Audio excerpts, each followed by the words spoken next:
Good morning, everyone.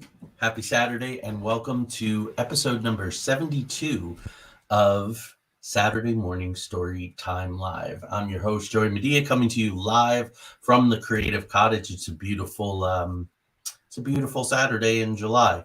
So I picked up this book and several other books at the Goodwill a couple weeks ago, and I love the illustrations. They're beautifully done by the author. Here's a really good example. And I saw that I had the right amount of text, I thought, for the time that I like to spend and ask you to spend with me on a Saturday morning or watching these after, as many of you do.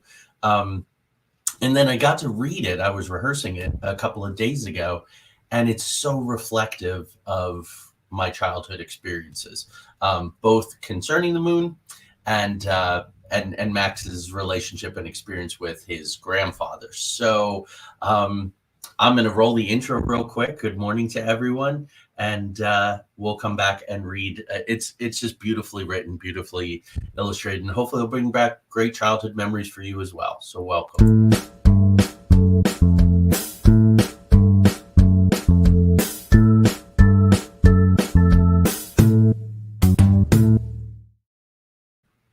Okay, so again, it's Max and the Tagalong Moon by Floyd Cooper. It has a little subtitle, Grandfather, Grandson, and the Moon Above them, both beautifully. It's an official selection for a book program. We try to always do um, high level books here. So here we go, Max and the Tagalong Moon by Floyd Cooper, written and illustrated.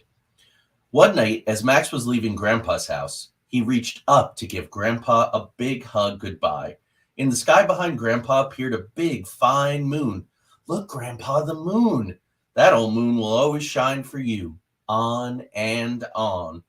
Grandpa and Max gazed quietly at the big moon together as it embraced them in a soft yellow light. Just beautiful, beautiful illustrations in this book. Max smiled at the moon and Grandpa, then climbed into the car. Bye-bye, Grandpa, bye-bye, Moon.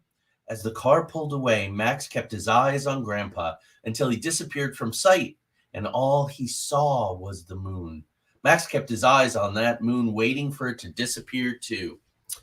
So those Grandpa, when I was a kid, we lived in North Jersey, and our grandparents each lived about 30, 40 minutes away, maternal and paternal.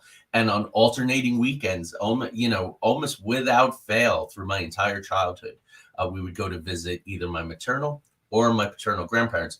And that drive home underneath a comfy blanket in the back of the car was just wonderful. And I remember, often watching the moon, and you'll see what happens to Max. The long ride home was swervy curvy, this way and that way, all the way, and the moon seemed to tag along. I thought the same thing. I would watch out and be like, the moon is following us home. This is amazing. Max giggled as he watched the beautiful bright orb flicker through the passing trees, trailing behind the cars that traveled home this way and that, playing peekaboo. There's Max. Up a hill, down a hill, the moon was ever there. Over a bridge, around a curve, the moon bounced along. And we did mostly highway driving. But same thing, that moon just following us along. Around a tree, past a field of sleeping cows, the moon stayed quietly with Max. Max lives a lot more rurally than I did in North Jersey. Through a small town with roundabout streets, Max gazed as the moon kept up. Pretty nice car they've got there, too. At the mouth of a tunnel and out the other end, Max smiled when he saw the moon there waiting.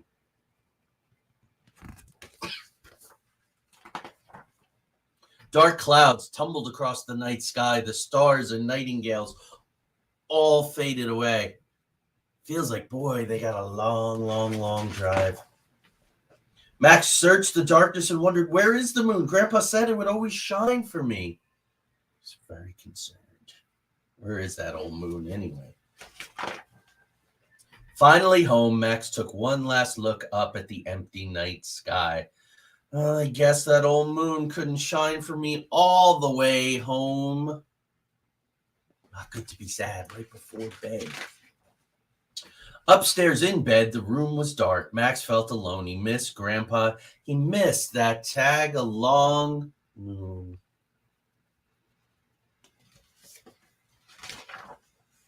Then slowly, very slowly, Max's bedroom began to fill with a soft yellow glow. The clouds faded away and the moon peeked through. Oh, he's so excited. Look at him.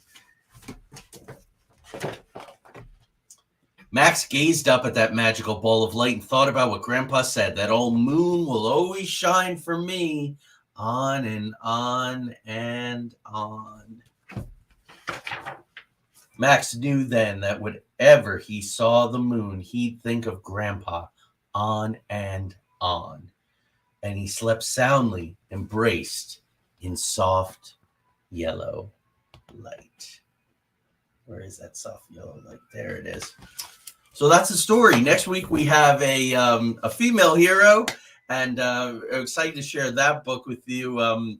Just watch. Usually it's on Friday, maybe Thursday, Friday, that I will promo that upcoming book. And then I'm going to take a couple weeks off.